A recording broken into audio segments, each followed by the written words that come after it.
여러분, 오늘 본문의 말씀의 제목은 하나님께서 신방 오시는 신앙. 똑같은 본문을 보지만 이때는 이런 말씀으로 생각이 나고 또 이때는 또 이런 말씀으로 생각이 나고, 그래서 한번 정리한 그 말씀을 이 시간 같이 한번 나누기 원합니다. 여러분, 성도의 삶에서 가장 큰 축복은 하나님께서 내 삶의 자리에 찾아오시는 것입니다. 오늘 본문은 하나님께서 직접 인생의 장막을 찾아오시는 일명 하나님의 신방 장면을 우리에게 보여주고 있습니다.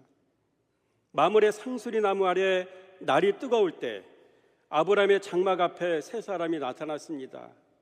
이 세 사람은 단순한 나그네가 아니라 구약의 인간의 모습으로 현현하신 성부와 성자와 성령, 이 삼위일체 하나님의 총 출동이었습니다.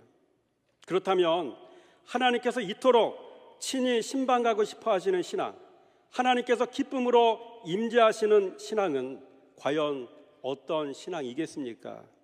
첫째, 하나님은 자신의 양을 찾아가십니다.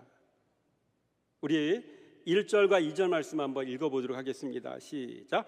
여호와께서 만물의 상수리 나무들이 있는 곳에서 아브라함에게 나타나시니라. 날이 뜨거울 때에 그가 장막문에 앉아 있다가 눈을 들어 본즉 사람 셋이 맞은편에 서 있는지라. 그가 그들을 보자 곧 장막문에서 달려나가 영접하며 몸을 땅에 굽혀. 달려나가 몸을 땅에 굽혀. 이렇게 방문한 새 천사를 모셔드리는 아브라함의 모습을 보게 됩니다. 여러분, 하나님은 주님이 어떤 분이신지 정확히 알고 깨어있는 심령에게 신방을 오십니다. 목자와 양은 서로에 대한 알미 전제된 관계이기 때문에 그런 줄 믿습니다. 내 양은 내 음성을 들으며 나는 그들을 알며 그들은 나를 따르느니라. 이게 목자와 양의 관계이고요, 이 목자와 양의 관계는 서로가 서로에 대해서 너무나 잘 아는 관계예요. 늘 깊은 교제를 하기 때문에, 늘 대화를 나누기 때문에, 일거수일투족을 다 알고 있기 때문에 깊은 관계가 되는 것입니다. 이 관계 속에 있을 때 주님은 찾아오시는 겁니다. 그래서 본문 속 아브라함의 모습에서 우리는 하나님께서 신방받는 그런 세 가지 자세를 우리에게 볼 수가 있습니다. 여러분, 주님을 영접하는 세 가지의 신앙의 요소가 있습니다. 오늘 읽었던 본문 중에 본즉이라는 말이 나옵니다. 영적 지각으로 알아본다는 의미가 되는 것이죠. 그래서 여기서 본즉이라는 히브리어 원어를 보면 단순히 눈으로 보는 것을 넘어서 배우고 이해하고 느끼고 지각하는 것, 이 네 가지 의미가 이 본즉이라는 뜻을 가진 히브리어 원어 속에 다 들어있더라는 겁니다. 그래서 아브라함은 25년의 기다림과 훈련 속에서 하나님이 자신의 방패요 상급이심을 철저히 배웠기 때문입니다. 그래서 천사의 모습으로 가장하셔서 오셨을 때 그분들이 곧 삼위일체 하나님이신 것을 알아볼 수가 있었다는 것이죠. 돋보기를 쓴다고 해서 보이는 개념이 아니죠. 영적 친밀도에 의해서 그분이 어떤 분인지를 알아채는 겁니다. 그래서 아브라함은요, 평생 말씀과 동행하며 살아가면서 몇 가지 훈련을 받았어요. 우리도 그런 훈련을 받아야 되는 것인데, 첫째, 신뢰 훈련을 받았더라고요. 그래서 애굽의 바로왕 앞에서, 그라랑 아비멜렉 앞에서 그들이 나를 죽일까 봐 겁났잖아요. 누이를 아내로 속였잖아요. 거기서 실패를 경험을 통해서 내가 하나님의 말씀을 이만큼 믿지 못하고 있구나, 신뢰하지 못하고 있구나, 이런 모습이면 안 되지. 여기서 아브라함은 하나님을 신뢰하는 법을 배운 것이죠. 그리고 단까지 쫓아 올라가서 자신의 조카 롯이 포로를 끌려가고 재산까지 다 빼앗겨서 끌려갈 때 그 단까지 올라가서 쳐부시고 그들의 손에서 이 롯을 구출해내지 않습니까? 구출해 내면서 전쟁에 이겼기 때문에 아브라함은 모든 재산을, 재물을 다 가지면 돼요. 근데 아브라함은 재산을 갖지 않았어요. 왜? 더러운 자들의, 죄인들의, 악인들의 재물이기 때문에 손을 안 대겠다는 겁니다. 그때 하나님 말씀하십니다. 난 너의 상급이다. 절대로 그런 거 아까워하지 말아라. 이거 가르쳐 주셨고요. 그리고 하나님께서 한 가지 또 말씀하시죠. 난 너의 방패야. 사람을 두려워하지 마. 신뢰, 상급, 방패. 그리고 25년 동안 기다리며 인내하다가 독자 이삭을 얻지 않았습니까? 인내하는 훈련. 여러분, 아브라함이 말씀을 따라갔다는 사실만 알지 마시고요, 말씀을 따라가다 이 4가지 훈련을 받았다는 사실을 기억하시기 바랍니다. 성경만 들고 교회를 왔다 갔다 하는 신앙이 되지 마시고요, 말씀 생활 제대로 잘해서 아브라함처럼 4가지 훈련을 제대로 다 받을 때 우리는 축복의 통로가 되는 아브라함 같은 그런 신앙의 사람이 되게 될 줄 믿으시기 바랍니다. 여러분, 천사의 모습으로 오신 주님을 이 훈련을 받은 사람이기 때문에 그냥 즉각적으로 알아챌 수가 있었던 겁니다. 여러분에게도 이런 영적인 민감성이 있어지길 원합니다. 주님과 친밀한 교제 속에 살아가는 성도가 되시기 바랍니다. 여러분, 성경 속의 백부장, 수르보닉의 여인, 이 2사람 역시 주님이 누구인지를 정확히 알아보았을 때 주님은 그들의 인생에 신방하셨습니다. 이들은 예수님을 신뢰하는 그러한 믿음을 가진 사람들 아니었습니까? 어찌 보지도 않고 방문해 드리지도 않고 말씀 하나 없어서라는 얘기를 할 수가 있겠습니까? 이 대단한 신앙인 거예요. 우리는 교회만 다니는 신앙이 되지 말고요, 이제 이런 훈련을 정확하게 받을 수 있는 생명력 있는 신앙을 가진 성도가 되시기 바랍니다. 또 오늘 본문 말씀 보니까 달려나가라는 말이 있죠. 지체 없는 영접을 의미하는 겁니다. 아브라함은 자신의 집에 방문한 천사들의 영적 권위를 직감했기에 조금도 지체하지 않고 장막문에서부터 격정적으로 달려나가 천사들을 영접했던 것입니다. 하나님에 대한 숨길 수 없는 자연스러운 반응이 아닐 수 없는 것입니다. 여러분, 성도는요, 이렇게 친밀성이 있는 성도는요, 말씀이 선포되면 그 말씀이 성의꿀처럼 달게 느껴져요. 그 말씀을 가슴에 새기게 되어지고요, 그 말씀을 듣고 살아갈 소망을 얻게 되어지고요, 이게 주님의 양들이 말씀을 대하는 자세와 자연스러운 반응인 줄 믿습니다. 또 본문 말씀 보니까 몸을 땅에 굽혀라는 말이 나옵니다. 일명 여호와 경외를 의미합니다. 여러분, 여기서 굽혀에 해당하는 히브리어는요, 샤하입니다. 샤는 무릎을 꿇고 손을 짚어 이마를 땅에 대는 완전한 엎드림을 의미하는 것입니다. 즉, 우리네 명절의 세배, 큰절, 이런 것과 같은 자세 아니겠습니까? 자신의 가장 높은 곳, 이 머리를 가장 낮은 곳 땅에 대는 이 행동은 하나님의 말씀과 임재 앞에 자신을 온전히 낮추는 철저한 복종이자 극진한 경외함의 표시였습니다.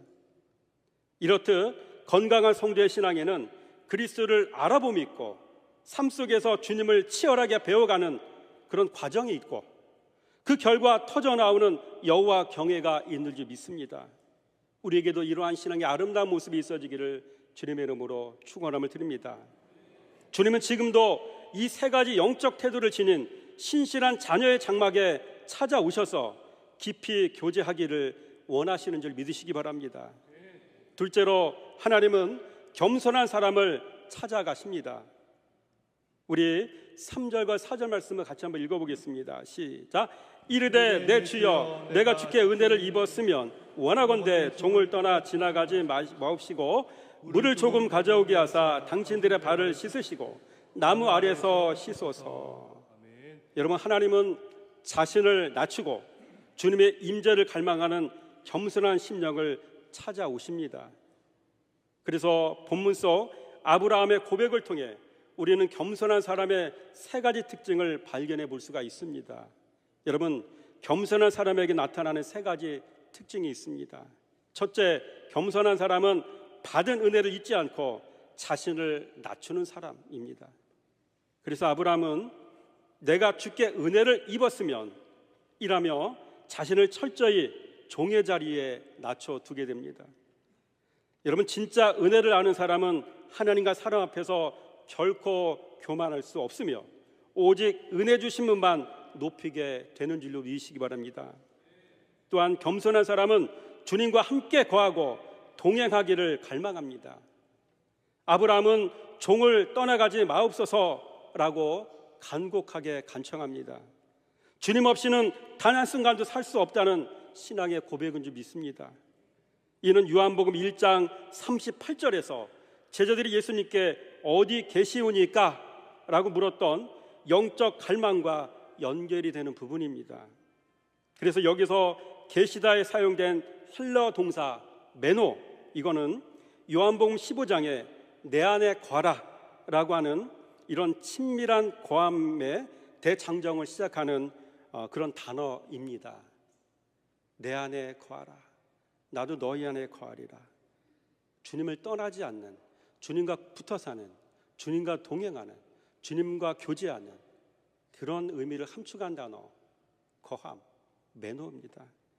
아브라함은 바로 이러한 신앙의 삶을 살았던 사람인 것입니다. 셋째로, 겸손한 사람은 주님과 지속적인 섬김의 교제를 나누게 됩니다.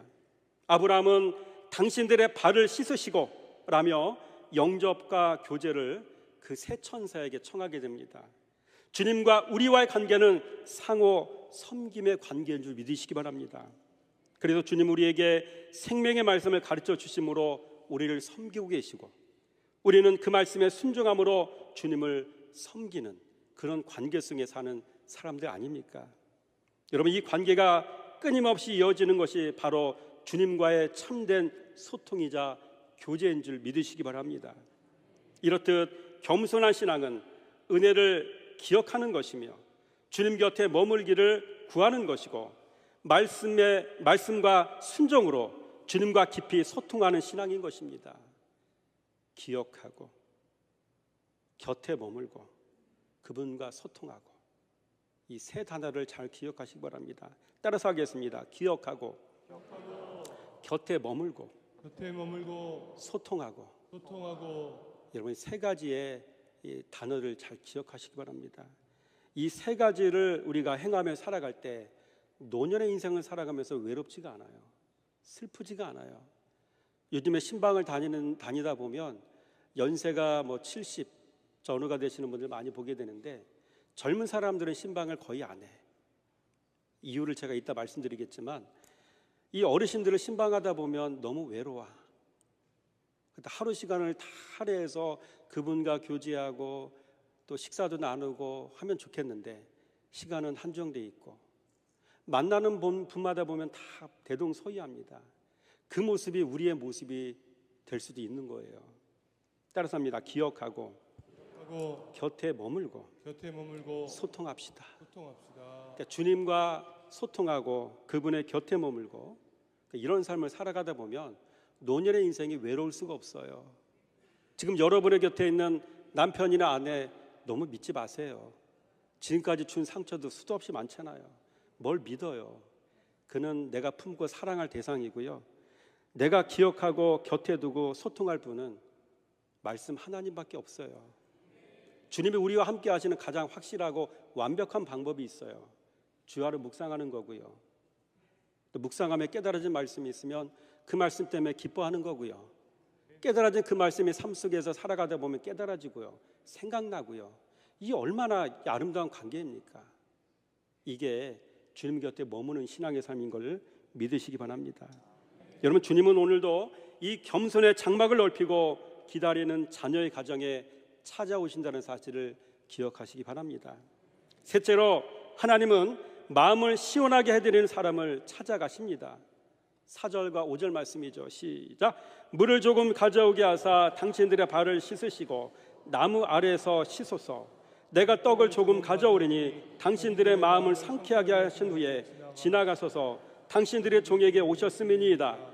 그들이 이르되 내 말대로 그리하라. 여러분, 하나님은 주님의 마음을 시원하게 대접하는 순종의 사람을 찾아오십니다. 본문 속 아브라함의 고백에는 주님을 감동시키는 두 가지 영적 비결이 담겨져 있었습니다. 첫째, 나무 아래 쉬소서. 여러분, 주님은 언제 편히 안식하시는 분이겠습니까? 주님도 안식하셔야 되잖아요. 창조 때부터 말씀대로 이루어지고 순종할 때인 줄 믿으시기 바랍니다. 말씀대로 이루어지면 주님은 안식하시는 분이에요. 우리가 말씀을 듣고 순종할 때 우리 주님은 안식을 누리는 분이셔요. 따라서 합니다. 그만 속썩이고 순종 잘합시다. 말씀 순종 안 하면 주님은 근심하신대요. 여러분, 아브라함이 진리대로 살았을 때 하나님은 비로소 안식하셨음을 늘 기억하시기 바랍니다. 반면에 창세기 19장에 소돔에 갔던 천사들은 불순종과 죄악이 가득한 롯의 집에서는 쉬지 못하고 아니라 우리가 거리에서 밤을 새우리라 하셨습니다. 아브라함의 장막은 주님께 안식을 드리는 처소였지만 롯의 장막은 천사들조차 머물기 거북해하는 자리가 되었던 것입니다. 주님이 내 가정에 오셔서 평안히 머무시게 하는 비결은 오직 진리대로 살아내는 순종뿐임을 믿으시기 바랍니다. 셋째, 떡을 가져오리니 상쾌하게 하소서. 대가를 지불한 진리의 열매를 의미하는 것이죠. 주님의 마음을 상쾌하게 해드리는 떡은 우리가 진리의 말씀을 온몸으로 살아내어 맺은 순종의 열매를 의미한다는 사실을 기억하시기 바랍니다. 여러분, 성도가 세상에서 안일함을 버리고 시간과 물질, 자존심의 대가를 지불하며 진리대로 치열하게 살아낸 삶의 열매를 올려드릴 때 주님의 마음이 시원해지며 비로소 아브라함에게 하셨던 것처럼 내 말대로 그리하라는 응답의 역사가 나타나는 줄로 믿으시기 바랍니다. 넷째로, 하나님은 택하신 사람을 찾아가십니다. 우리 5절 말씀 한번 읽어보겠습니다. 시작. 당신들이 종에게 오셨음이니이다. 그들이 이르되 내 말대로 그리하라. 여러분, 하나님은 평소 말씀과 동행하며 준비된 인생을 주도적으로 찾아오시는 분이십니다. 아브라함이 애걸복걸해서 오신 것이 아니라 그의 신실한 삶을 보시고 주님의 기쁨으로 먼저 발걸음을 옮기신 것입니다. 반면에 소돔의 롯은 천사들에게 제발 자기 집에 들어와 달라고 2번이나 간청하고 매달렸습니다. 성경은 천사들이 롯의 강관함에 마지못해 돌이켜 들어갔다라고 분명히 기록하고 있습니다. 애초에 롯의 집은 방문할 계획이 없으셨던 겁니다. 우리는 문제가 터지고 나서야 제발 한 번만 와달라고 애원하는 위기대처 신앙에서 머물지 않는 성도가 되시기 바랍니다. 아멘. 평소에 주님과 같이 동행하는 자에게는 주님이 먼저 찾아오셔서 구하지도 않은 축복까지 선제적으로 쏟아 부어주시는 은혜가 임하게 됩니다. 그래서 오늘 말씀에 이렇게 이야기합니다. 내가 내년 이맘때 너에게 아들을 주리라. 구하지 않았어요. 주님과 친밀한 관계 속에 살아갔을 뿐이에요. 때를 따라 돕는 은혜의 비를 주시고요, 필요한 거 아시고 미리 갖다 주시고요. 근데 우리는 어떡합니까? 구해야 되잖아요. 새벽 예배 끝나고 부르짖는 게 주님 이거 주세요, 건강 주세요, 물질 주세요, 자녀 결혼하게 해주세요, 자녀 직장생활 하게 해주세요. 구해야 되는 신앙이잖아요. 아브라함의 삶은 뭐예요? 그냥 갖다 부어주시잖아요. 이렇게 복받는 원리와 비결을 빨리빨리 캐치하는 지혜로운 성도가 되시기 바랍니다. 아멘. 내년 이맘때 너에게 아들을 주리라. 이런 선제적인 축복이 우리에게 임하길 원합니다. 그래서 사도 바울을 향해 너는 내가 택한 나의 그릇이라 하셨던 그 주도적인 은혜는 과거 아무 조건 없이 갈대 우리에서 아브라함을 먼저 찾아오시고 택하셨던 하나님의 일방적인 은혜였습니다. 이런 은혜가 아브라함에게 임했고요, 사도 바울의 시대도 있었고요, 우리에게 있는 줄 믿으시기 바랍니다. 아멘. 이 복을 끌어다 쓰는 지혜로운 성도가 되시기 바랍니다. 아멘. 5번째, 완전히 부서져 예수 그리스도 안에 거하는 사람을 주님은 찾아가십니다. 우리 6절부터 8절 말씀인데 한번 읽어볼까요? 천천히 시작. 아브라함이 급히 장막으로 가서 사라에게 이르되 속히 고운 가루 세 스아를 가져다가 반죽하여 떡을 만들라 하고, 아브라함이 또 가축 있는 곳으로 달려가서 기름지고 좋은 송아지를 잡아 하인에게 주니 그가 급히 요리한지라. 아브라함이 엉긴 젖과 우유와 하인이 요리한 송아지를 가져다가 그들 앞에 차려놓고 나무 아래 모셔 섬에 그들이 먹으니라. 여러분, 하나님이 기쁘게 임재하시는 장막에는 철저히 부서진 심령과 말씀으로 차려진 풍성한 영적 식탁이 준비되었던 사실을 기억하시기 바랍니다. 첫째, 고운 가루 세 사. 이건 뭘 의미할까요? 말씀 앞에 완전히 부서진 성품을 이야기하는 겁니다. 제가 신방하면서 느끼는 건데, 저만 느끼는 게 아니라 다 느낄 겁니다. 너무 자기 주장, 자기 생각, 이게 강해. 자기 지금까지 경험한 것이 절대 진리야. 입을 열고 얘기하는 거 보면 다 그 수준을 벗어나지 못해. 어떤 누구 하나 말씀 깨달은 것 가지고 얘기하는 사람이 없어. 이게 우리의 신앙의 현주소인 거죠. 말씀이 안 들어간다는 얘기예요. 말씀을 사랑하지 않는다는 얘기예요. 묵상은 남들 얘기란 얘기입니다. 그러니 어찌 자기의 생각과 가치관과 자아가 깨 부서질 수 있겠습니까? 이런 사람들 만나면 몸 사리시기 바랍니다. 조심하세요. 더 나아가 내 자신이 그런 사람이 아닌가를 살펴보시고요.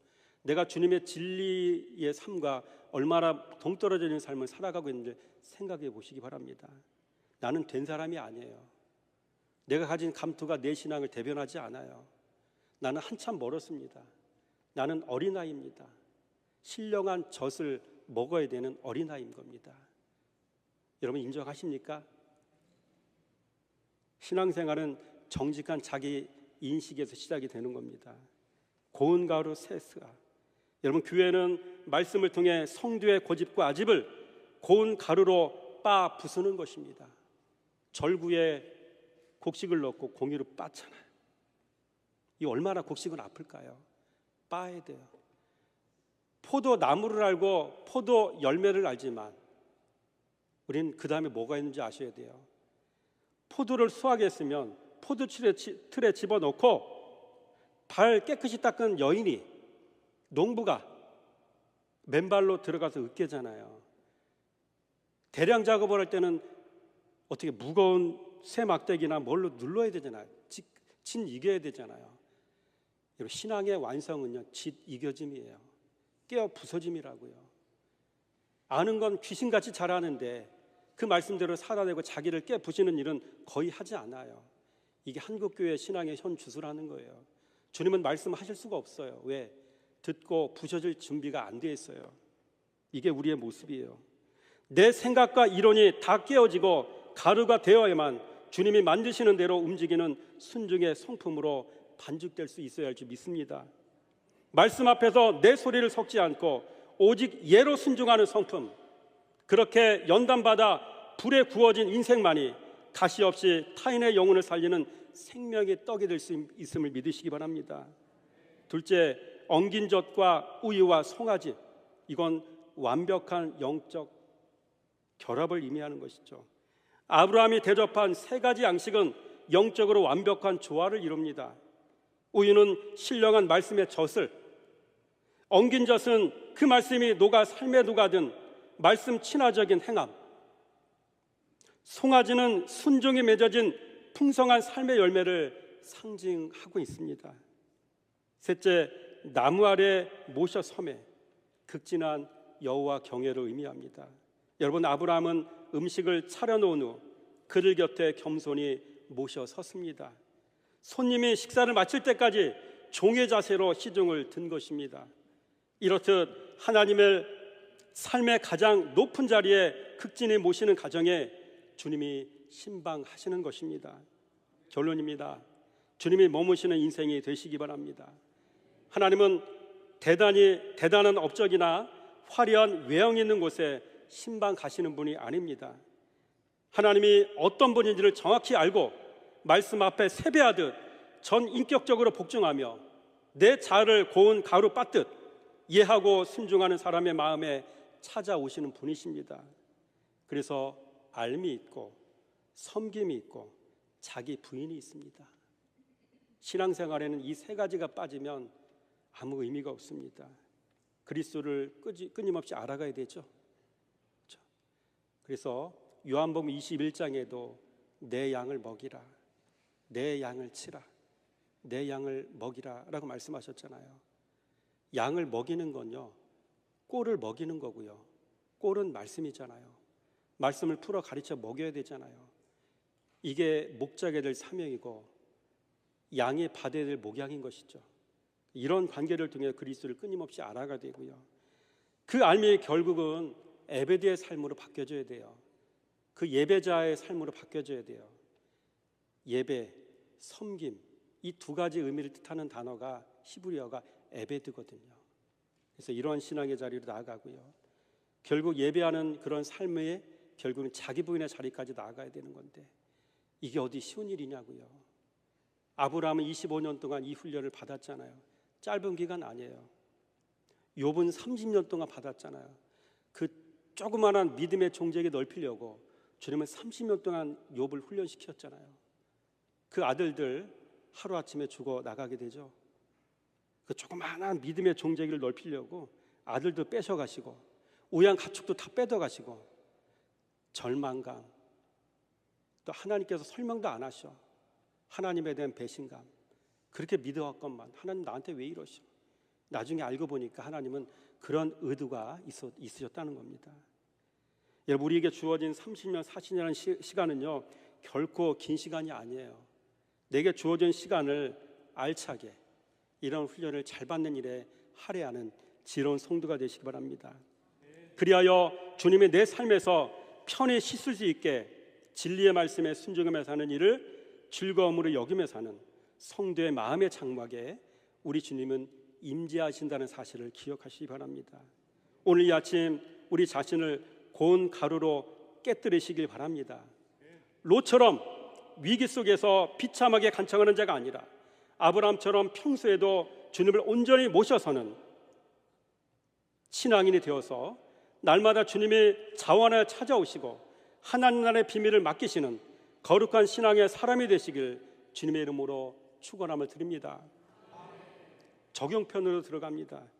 우리는 이렇게 하나님이 찾아오시는 신방도 있지만 당신의 종을 대리자로 보내시는 신방도 있음을 우리는 알아야 됩니다. 한 권사님께서 하신 말씀이 생각이 납니다. 요즘 사람들이 신방이 왜 중요한지 모르는 것 같다라고 말씀하십니다. 그분의 그 말씀을 듣고 제가 몇 자를 좀 적어봤습니다. 여러분, 신방은 단순히 목회자가 성도의 가정을 방문하는 연례 행사가 아닙니다. 신방은 내 가정에 하나님을 모시는 일이며 주님의 살아있는 말씀이 내 삶의 한복판으로 찾아오시는 은혜의 사건인 걸 믿으시기 바랍니다. 그러나 안타깝게도 오늘날 교회 안에서 신방의 중요성과 영적 무게감은 전만 못합니다. 여러분, 왜 이렇게 되었습니까? 성도가 말씀의 절대 가치를 잃어버렸기 때문인지 믿으시기 바랍니다. 그리고 강단과 교회 역시 말씀의 어미함을 엄격하게 가르치지 않았기 때문입니다. 그 결과 하나님의 말씀이 세상의 유혹이나 가치관과 섞여 하향 평준화되고 말았습니다.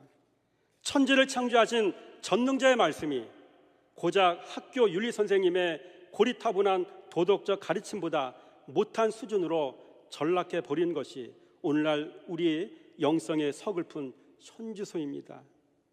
돌아보시기 바랍니다. 자녀의 결혼식을 앞둔 부모의 마음과 태도는 여러분 어떻습니까?